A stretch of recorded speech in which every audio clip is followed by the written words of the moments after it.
చిత్తూరు జిల్లా పులిచెర్ల మండలం మంగళంపేట శుక్రవారం మహాభారత ఉత్సవాలు వైభవంగా ప్రారంభమయ్యాయి. మొదటి రోజు శుక్రవారం ధ్వజారోహణంతో ఉత్సవాలకు శ్రీకారం చుట్టారు.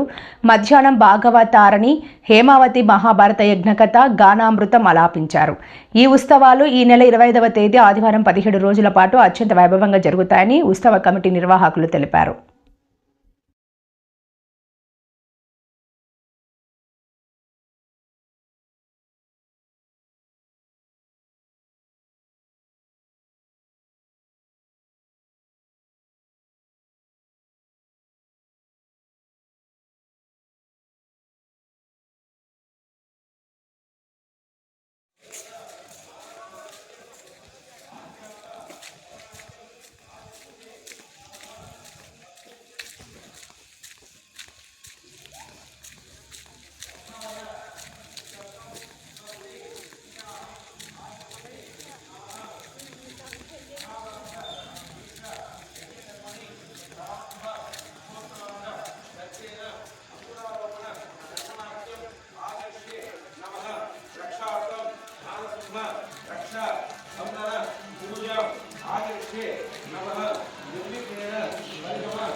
अर्थम श्री महागणपति पूजा दक्षिण कल्पोक्त